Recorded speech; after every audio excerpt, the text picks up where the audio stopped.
នៅក្នុងសហគមន៍មួយនេះមិនមានបណ្ណាល័យដ៏សមរម្យមួយនោះទេគ្មានកន្លែងស្ងប់ស្ងាត់សម្រាប់អានសៀវភៅឬសិក្សាប៉ុន្តែក្រុមយុវជន5នាក់បានសម្រេចថាអ្វីទាំងនេះត្រូវតែផ្លាស់ប្ដូរសូមស្វាគមន៍មកកាន់កម្មវិធីការស្ម័គ្រចិត្តដើម្បីសហគមន៍ខ្ញុំដែលហៅកាត់ថាសសខឬ VMC ឆ្នាំ2025ជំរាបសួរពួកយើងទាំង5នាក់គឺជាក្រុមយុវជនស្ម័គ្រចិត្តក្នុងកម្មវិធីការស្ម័គ្រចិត្តដើម្បីសហគមន៍ខ្ញុំមកពីវិទ្យាល័យព្រៃតប់ស្ថិតនៅក្នុងខេត្តតាកែវក្រុមរបស់ពួកយើងមានឈ្មោះថាប្រឡូកថ្មីនៃសហគមន៍ខ្ញុំបាននឹងកំពុងអនុវត្តគម្រោងមួយលើវិស័យអប់រំដែលមានឈ្មោះថាបណ្ដុះធនធានថ្មីក្នុងបណ្ណាល័យសហគមន៍ខ្ញុំជាយុវជនដែលជាសរសៃឈាមរបស់សង្គមនិងជាអ្នកដឹកនាំក្រុមខ្ញុំជឿជាក់ថាសាលារៀនរបស់ខ្ញុំនិងសហគមន៍របស់ខ្ញុំគួរតែមានបណ្ណាល័យមួយដែលសមរម្យខ្ញុំចូលចិត្តជួយសហគមន៍និងធ្វើអ្វីដែលថ្មីខ្ញុំចង់ឲ្យក្មេងៗទទួលបានឱកាសរៀនសូត្រល្អជាងមុនខ្ញុំចូលចិត្តរៀបចំនិងដោះស្រាយបញ្ហាដោយភាពច្នៃប្រឌិតខ្ញុំសប្បាយចិត្តក្នុងការចូលរួមធ្វើឲ្យសហគមន៍ខ្ញុំល្អប្រសើរជាងមុនដោយសារតែពួកយើងបានសង្កេតឃើញថាបណ្ណាល័យនាពេលបច្ចុប្បន្ននៅក្នុងសាលារៀនវិទ្យាល័យព្រៃតប់របស់ពួកយើងកំពុងជួបប្រទះនូវបញ្ហាកង្វះខាតជាច្រើនដូចជាបន្ទប់បណ្ណាល័យតូចចង្អៀតគ្មានសោភ័ណភាពនិងមានសភាពចាស់ទ្រុឌទ្រោមសម្បូរទៅដោយសៀវភៅចាស់ៗខូចខាតដាច់រហែកនិងគ្មានសណ្ដាប់ធ្នាប់មិនមានសៀវភៅចំណេះដឹងថ្មីៗដែលជាតម្រូវការរបស់សិស្សានុសិស្សខ្វះខាតកង្ហាភ្លើងតុទូកៅអីនិងសម្ភារៈនានាហើយដូចនេះហើយធ្វើឲ្យជះឥទ្ធិពលទៅដល់ការសិក្សារបស់សិស្សានុសិស្សនិងជាបញ្ហាមួយរបស់សាលារៀននិងសហគមន៍ផងដែរដែលធ្វើឲ្យសិស្សានុសិស្សមួយចំនួនមិនសូវជាចាប់អារម្មណ៍ចំពោះការអានបោះបង់ចោលការសិក្សាស្រវាយកទូរស័ព្ទមិនមានទម្លាប់ស្វ័យសិក្សាដោយខ្លួនឯងនិងមានពេលទំនេរច្រើនចំណែកសិស្សានុសិស្សមួយចំនួនទៀតដែលពួកគាត់ចូលចិត្តអានចូលចិត្តស្វែងរកនៅចំណេះដឹងថ្មីៗតាមរយៈការស្វ័យសិក្សាដោយខ្លួនឯងប៉ុន្តែបែរជាគ្មានសៀវភៅគ្មានសម្ភារៈគ្រប់គ្រាន់ឬកន្លែងស្វ័យសិក្សាមួយដែលសមរម្យសម្រាប់ពួកគាត់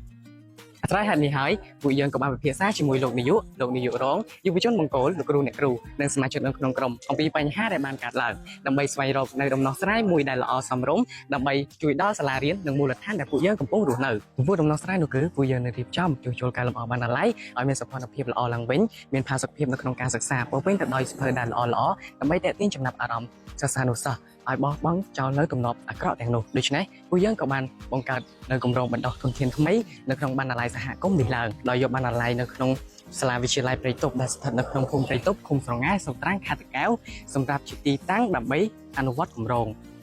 ចំពោះផែនការសកម្មភាពរបស់ក្រុមយើងវិញក្រោយពីបានស្វែងរកនៅឫសគល់បញ្ហានិងបានពិភាក្សាគ្នារកដំណោះស្រាយព្រមទាំងទទួលបានការអនុញ្ញាតពីលោកគ្រូរួចមកក្រុមរបស់ពួកខ្ញុំក៏បានអនុវត្តនៅគម្រោងមួយនេះដោយជំហានដំបូងពួកខ្ញុំបានស្វាស្វែងក្នុងការគៀកោរកធនធានដូចជាចាប់ផ្សព្វផ្សាយគៀកោថវិកានិងការបរិច្ចាគសៀវភៅដោយផ្ទាល់នៅក្នុងសាលារៀនតាមសហគមន៍និងនៅតាមបណ្ដាញសង្គមសម្រាប់យកមកចំណាយក្នុងការជួសជុលនិងការលម្អបណ្ណាល័យដែលមានស្រាប់បន្ទាប់ពីមានការគៀងគរថវិកាមួយរយៈពេលមកពួកយើងក៏មានថវិកាគ្រប់គ្រាន់នៅក្នុងការធ្វើពិដានដាក់កង្ហារហើយនឹងដាក់អំពូលភ្លើងមិនតែប៉ុណ្ណោះយុវជនយើងទាំង5នាក់ព្រមទាំងសិស្សានុសិស្សទាំងអស់នៅក្នុងវិទ្យាល័យក៏បានចូលរួមនៅក្នុងការសម្អាតបណ្ណាល័យនិងរៀបចំឲ្យមានសណ្ដាប់ធ្នាប់ឡើងវិញបន្ទាប់ពីមានការរៀបចំឲ្យមានសណ្ដាប់ធ្នាប់និងរៀបចំសៀវភៅឲ្យមានរបៀបរៀបរយត្រឹមត្រូវហើយពួកយើងក៏ចាប់ផ្ដើមបើកដំណើរការបណ្ណាល័យសារឡើងវិញបើតាមការសង្កេតឃើញជាក់ស្ដែងពួកយើងបានឃើញថាសិស្សានុសិស្សទាំងអស់មានភាពសប្បាយរីករាយខ្លាំងមែនទែននៅពេលដែលឃើញបណ្ណាល័យរបស់ពួកយើងមានសណ្ដាប់ធ្នាប់ហើយនឹងមានភាពស្រស់ស្អាតឡើងវិញហើយពួកគេចូលអានស្ទើរតែគ្រប់គ្នាឥឡូវនេះបណ្ណាល័យយើងក៏ស្អាតសៀវភៅក៏មានច្រើនអ្នកអានក៏មានច្រើនតែខ្ញុំនៅតែគិតថាវាមានខ្វះអីម្យ៉ាង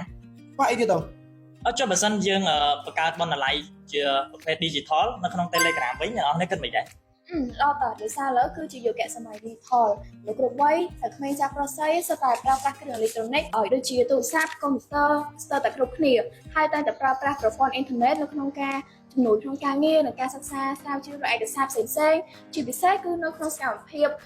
ជីវភាពរស់នៅប្រចាំថ្ងៃជាច្រើនទៀតសិនជាយើងមានបណ្ណាល័យបែបហ្នឹងមួយទៀតណាប្រហែលជាល្អប៉ុន្តែមួយវិញទៀតចំពោះអ្នកដែលគាត់នៅទីឆ្ងាយមិនអាចមកអានដោយផ្ទាល់នៅបណ្ណាល័យរបស់ពួកយើងបានគាត់ក៏អាចជ្រើសរើសសៀវភៅនៅក្នុងនោះសម្រាប់អានឬក៏សិក្សាស្រាវជ្រាវបានទៅតាមចំណង់ចំណូលចិត្តជាពិសេសគឺពុំចាំបាច់ពីសៀវភៅទៅតាមខ្លួនគ្រប់ទីកន្លែងនោះទេមានតែទូរស័ព្ទដៃមួយគ្រឿងគ្រប់គ្រាន់ដែរហើយចាំវាទៀតចាប់ដើមហ្មងយើងក្រោមហេតុផលទាំងអស់នេះហើយពួកយើងទាំង5នាក់ក៏សម្រេចចិត្តបង្កើតបណ្ណាល័យក្នុងប្រព័ន្ធ Telegram មួយទៀតដែលមានសៀវភៅចម្រុះរាប់ពាន់ក្បាលបែងចែកទៅតាមប្រភេទនៃសៀវភៅនីមួយៗយ៉ាងមានរបៀបដើម្បីផ្ដល់ភាពងាយស្រួលដល់អ្នកអានជាទីស្រឡាញ់របស់យើងចំពោះគម្រោងរបស់ខ្ញុំរំពឹងទុកយ៉ាងមុតមាំថានឹងអាចធ្វើបណ្ណាល័យមួយដែលមានស្តង់ដារសមល្មមសម្រាប់សិស្សានុសិស្សនិងប្រជាជននៅក្នុងសហគមន៍របស់ខ្ញុំមិនថាទាំងបណ្ណាល័យដោយផ្ទាល់មិនថាទាំងបណ្ណាល័យក្នុង Telegram នោះទេវានឹងជួយសម្រួលដល់លទ្ធភាពក្នុងការសិក្សារបស់ពួកគាត់បានច្រើនជាងមុននិងជាពិសេសនោះគឺជួយលើកកម្ពស់វិស័យអប់រំនៅក្នុងសហគមន៍របស់ខ្ញុំនិងនៅក្នុងប្រទេសកម្ពុជាផងដែរ គឺខ្ញុំមានអារម្មណ៍ថាសប្បាយរីករាយដោយសារតែបណ្ណាល័យពួកយើងបានបន្ថែមនៅសភៅជាច្រើនដែលធ្វើឲ្យសិស្សានុសិស្សទាំងអស់គាត់មានភាពងាយស្រួលក្នុងការសិក្សាជាងមុនហើយនឹងទទួលបានចំណេះដឹងថ្មីៗច្រើនបានសិក្សានៅសៀវភៅថ្មីៗជាច្រើននិងបានយល់ដឹងពីអក្សរសិល្ប៍ខ្មែរសូមអរគុណទៅបងនិងសូមជំនុំពរដល់បងទាំង5រូបនៅតែបន្តនៅអនុវត្តការរៀបចំបណ្ណាល័យមួយនេះនិងធ្វើឲ្យខ្ញុំមានឱកាសអានសៀវភៅនិងសិក្សាពីមេរៀនថ្មីៗជាច្រើនមួយចំនួនទៀតដោយឡែកផលវិបាកនៃការអនុវត្តគម្រោងវិញដោយសារវាគឺជាកម្មវិធីថ្មីសម្រាប់ពួកយើងនិងមិនទាន់មានបទពិសោធន៍តាមទៀតនោះធ្វើឲ្យពួកយើងបានជួបប្រទះនៅបញ្ហានិងផលវិបាកមួយចំនួនដូចជាវិបាករដ្ឋាភិបាលកត្តាអាកាសធាតុនិងវិបាកបែងចែកពេលវេលាដោយសារពួកយើងកំពុងក្នុងវ័យសិក្សាហើយសិស្សនិងប្រជាជនមិនទាន់យល់ច្បាស់ពីសារៈប្រយោជន៍នៃការអានជាដើម ប៉ុន្តែទោះបីជាយ៉ាងណាក្តីនេះមិនមែនជាឧបសគ្គសម្រាប់ពួកយើងទាំងអស់គ្នានោះទេពួកយើងនៅតែខំពុះពៀរឧបសគ្គដើម្បីឲ្យគម្រោងនេះទទួលបានភាពជោគជ័យនិងទទួលបានសមិទ្ធផលដ៏ល្អត្រជាក់ត្រចង់សម្រាប់ជាប្រយោជន៍ដល់សហគមន៍របស់ពួកយើង ពួកយើងទាំងអស់គ្នាសូមគោរពថ្លែងអំណរគុណយ៉ាងជ្រាលជ្រៅជូនចំពោះឯកឧត្តមបណ្ឌិតសភាចារហងជួនរតនបនាយករដ្ឋមន្ត្រីក្រសួងអប់រំយុវជននិងកីឡាព្រមទាំងសហការីទាំងអស់នៃនាយកដ្ឋានគ្រប់គ្រងមជ្ឈមណ្ឌលនៃក្រសួងអប់រំដែលបានសហការគ្នាជាមួយអង្គការសហប្រជាជាតិអ្នកស្ម័គ្រចិត្តបង្កើតឲ្យមានកម្មវិធីការស្ម័គ្រចិត្តដើម្បីសហគមន៍ខ្ញុំនេះឡើងដើម្បីផ្ដល់ឱកាសទៅដល់សិស្សនិស្សិតយុវជននៅក្នុងការស្វែងរកនិងដោះស្រាយបញ្ហាក្នុងមូលដ្ឋានដែលពួកគេកំពុងរស់នៅនិងកសាងសមត្ថភាពផ្ទាល់ខ្លួននៅក្នុងពេលអនាគតហើយជាពិសេសនោះគឺដើម្បីរួមចំណែកនៅក្នុងការកសាងនិងអភិវឌ្ឍសហគមន៍សង្គមនិងប្រទេសជាតិនាថ្ងៃខាងមុខសូមអរគុណ